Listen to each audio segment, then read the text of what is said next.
Alright, Shalom brothers. This is Yeromia.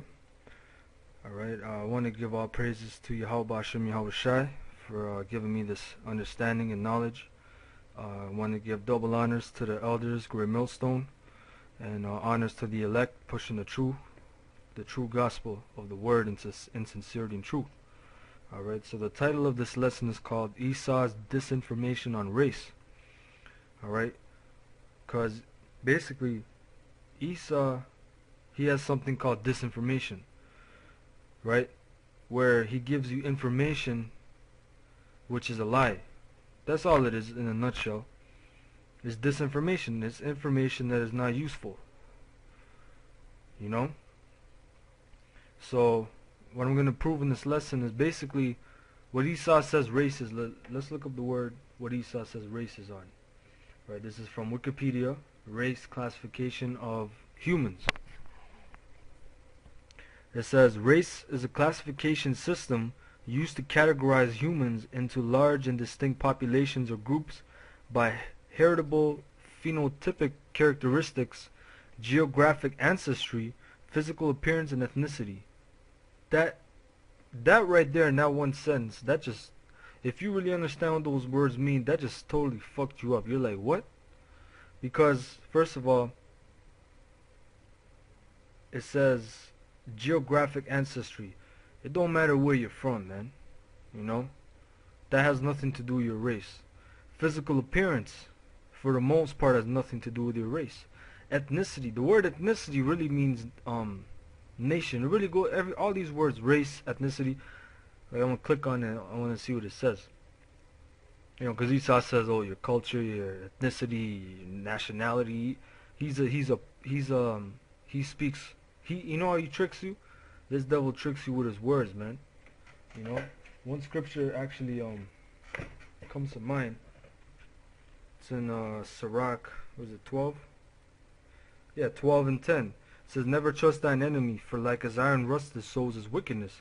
Though he humble himself and go crouching, yet take good heed and beware of him, and thou shalt be unto him as if thou hadst wiped a looking glass, and thou shalt know that his rust had not been altogether wiped away.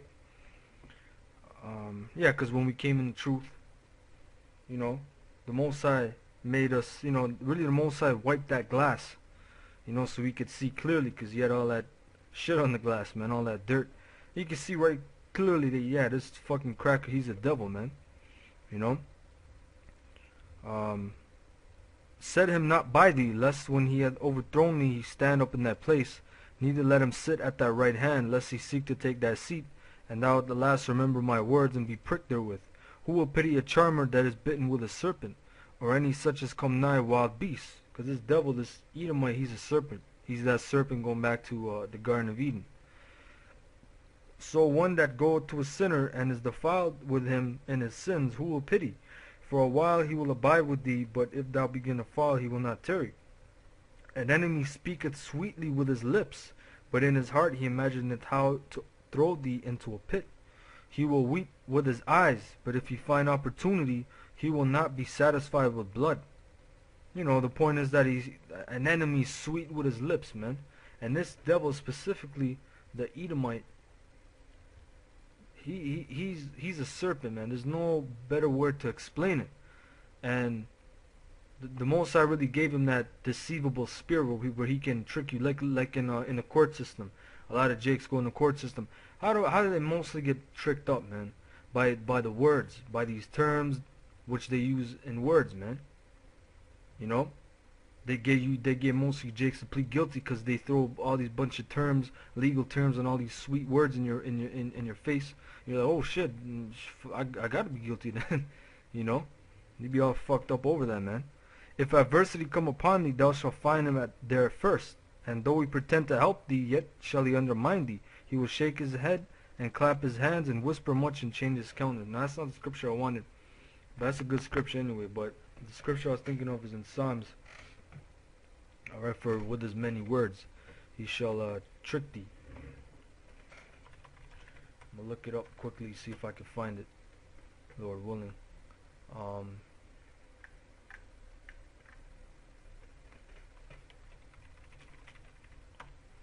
You know, but yeah, the point is that yeah, when this devil throws all these words at you, man, you know, he yeah, I can't find it right now, but it's alright. Spirit will bring it out hopefully in post production. But yeah, this devil, man, he tricks you with these words, man. Look at it. An ethnic group is a group of people whose members identify with each other through a common heritage, often consistent of a common language, a common culture, and or an ideology that stresses common ancestry or edogamy, endogamy, alright? The concept of ethnicity differs from the closely related term race in that race refers to a grouping based mostly upon a criteria that in the past have been presumed to be biological, while ethnicity also encompasses additional cultural factors, which that's not the case. The word ethnic, it just, matter of fact, let's look it up, just to prove it, right? Prove all things. The word ethnic, this is from online etymology, edomonline.com.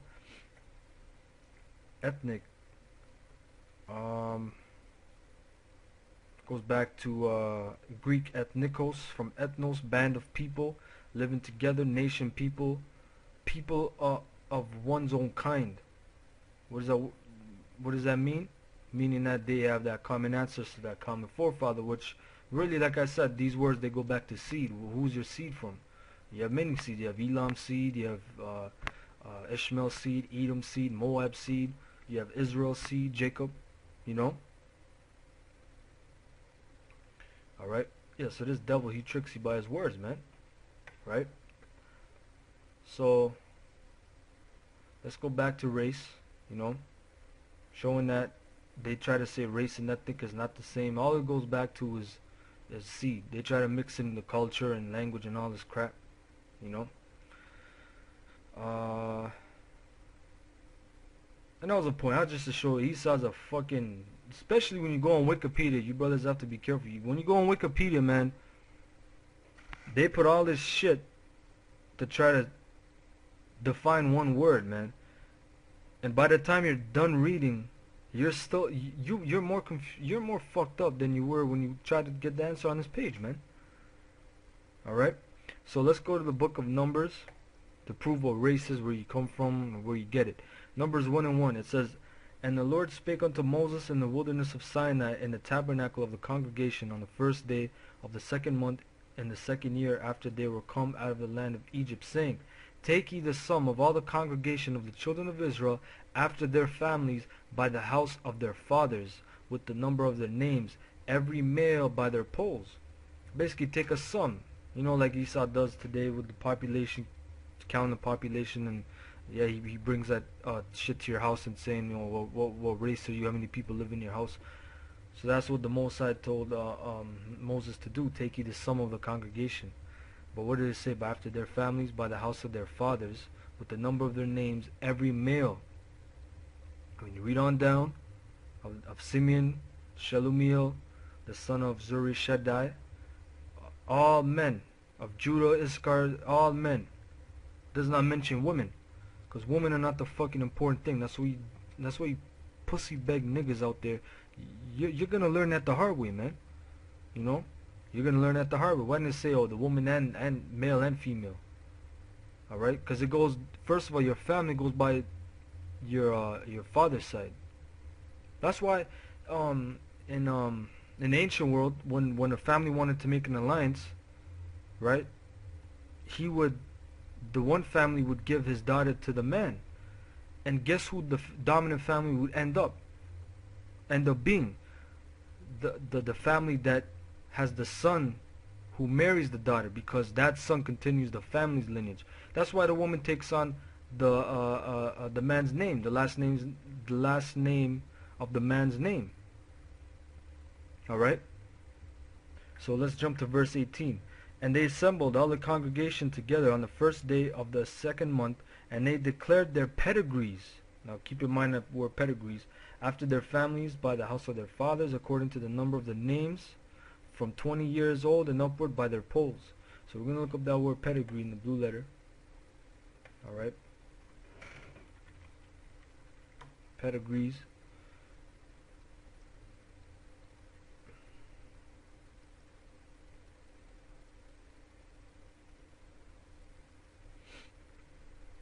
word pedigree.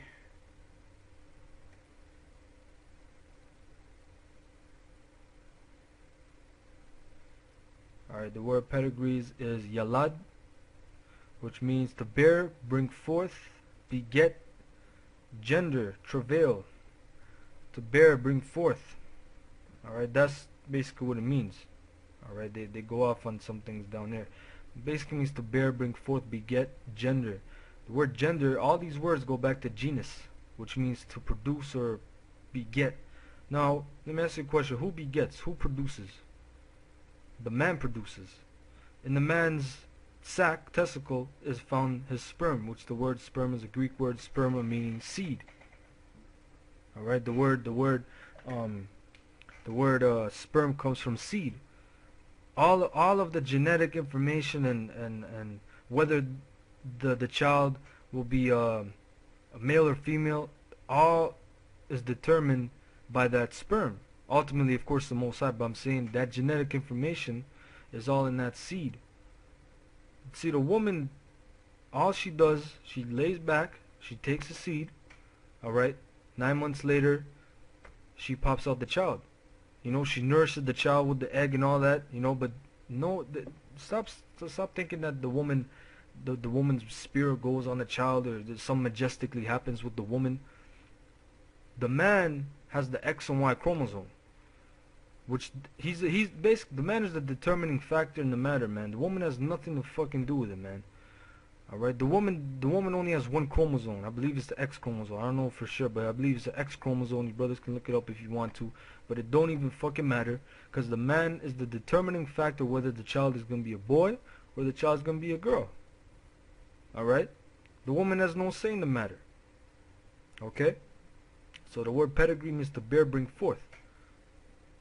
Alright, and actually when you look up other words, like for example, I'm going to look up beget again. Actually, I'm going to look up beget for the first time. Let's go to this scripture, Deuteronomy 4 and 25. And I'm going to read it. It says, when thou shalt beget children and children's children, and ye shall have remained long in the land, and shall corrupt yourselves, and make a graven image, or the likeness of anything, and shall do evil in the sight of the Lord thy power, to provoke him to anger. So the word is beget. When thou shalt beget, the same word, the word beget is the same Hebrew word for pedigree, yalad. So basically beget, like I said, and pedigree, they're the same thing. The gender. And who genders? Who's the origin? You say, oh, did you all come from a woman? No, you came from your father's nutsack, man. Stop forgetting that shit. Just because, oh, it's so you niggas are emotional, man. Oh, my mother nourished me 9 months, and that's the way the Most High wanted it to be, man. It don't matter. It don't mean that the woman's on top somehow, or you get, or you're half and half. There's no such fucking thing as half and half, man. Alright, and this video, I almost forgot, you fucking asshole. This video goes out to this asshole, this piece of shit. His name is T Selekia. I'm gonna put him on post-production.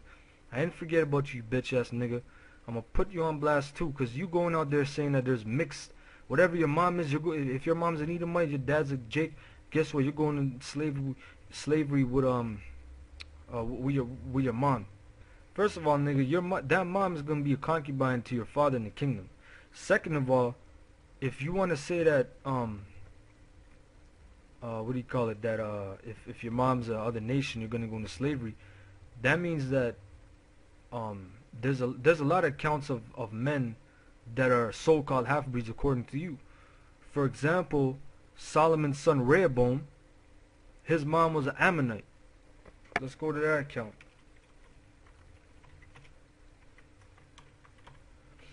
Alright, actually I'll just go here. 2 Kings. No, I believe it's 1 Kings. 1 Kings 14 and 21. And Rehoboam the son of Solomon reigned in Judah. Rehoboam was 41 years old when he began to reign, and he reigned 17 years in Jerusalem, the city which the Lord did choose out of all the tribes of Israel, to put his name there. And his mother's name was Naamah, and Ammonitis.